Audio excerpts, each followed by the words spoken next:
15. poglavlje Joga vrhovne osobe.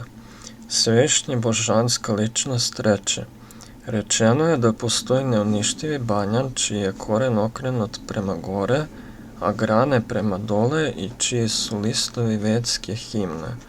Onaj ko poznaje to drvo je poznavalac veda. Grane ovog drveta se šire prema dole i prema gore, a hrane ih 3 gune materijalne prirode. Granačice su čulni objekti. Ovo drvo ima i korenje koje se širi prema dole i koje je vezano za koristoljubiva dela ljudskog društva.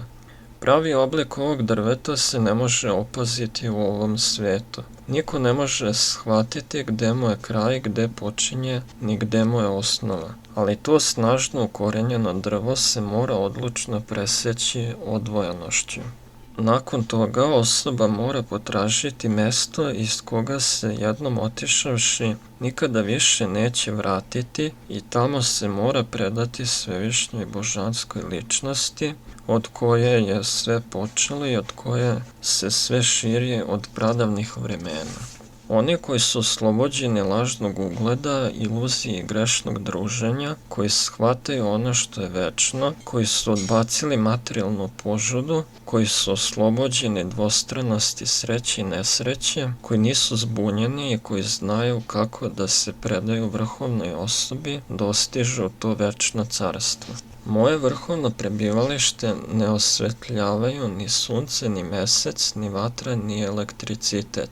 Oni koji ga dostignu nikada se ne vraćaju u ovaj materijalni svijet. Živo biće u ovom uslovljenom svetu su moji večni odvojeni delići. Zbog uslovljenog života teško se bore sa 6 čula u koje se ubraja i Živo biće u materijalnom svetu prenosi svoje razna životna shvatanja iz jednog tela u drugo, kao što vazduh prenosi mirise. Tako prihvata jednu vrstu tela i ponovo je napušta da bi prihvatilo drugu. Prihvatajući drugo grubo telo, živo biće dobija određenu vrstu očiju, jezika, nosa i čula dodira, koji su svi grupisani oko uma. Tako uživa u određenoj vrsti čulnih objekata. Budalaste osobe ne mogu shvatiti kako živo biće može napustiti telo, niti mogu shvatiti u kakvom telu uživa pod opsenom guna prirode, ali oni koji vide očima znanja mogu sve to videti.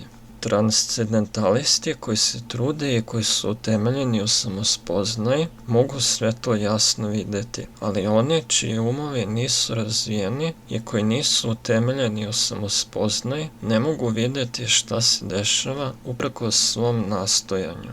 Sjaj sunca koji raspršuje tamu čitavog ovog sveta potiče od mene. Sjaj meseca i vatre takođe potiču od mene.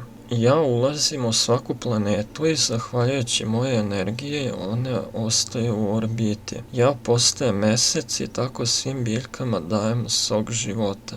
Ja sam vatra varenja u telima svih živih bića i zajedno sa izlazećim i ulazećim životnim vazduhom varim 4 vrste hrane. Nalazim se u svačijem srcu i od mene dolaze sećanje, znanje i zaborav. Svrha svih veda je upoznati mene. Ja sam sastavljač Vedante i poznavalac veda. Postoje 2 vrste bića, pogrešiva i nepogrešiva. U materijalnom svetu svako živo biće je pogrešivo, a u duhovnom svetu svako živo biće se naziva nepogrešivim. Pored te 2 vrste bića postoji najveća živa ličnost, vrhovna duša, sam neuništivi Gospod, koji je ušao u 3 svijeta i održava ih. Pošto sam transcendentalan iznad pogrešivih i nepogrešivih živih bića i pošto sam najveći, slavljan sam u svijetu i u vedama kao vrhovna osoba. Svako ko zna da sam svevišnja božanska ličnost i u to ne sumnja zna sve. Zato se potpuno posvećuje predanom služenju mene, o Bharatin sine. O bezgrešni, sada sam ti razotkrio najpoverljiviji deo vedskih spisa. Kogod ga shvati postaće mudar, a u svojim će nastojanjima dostići savršenstvo.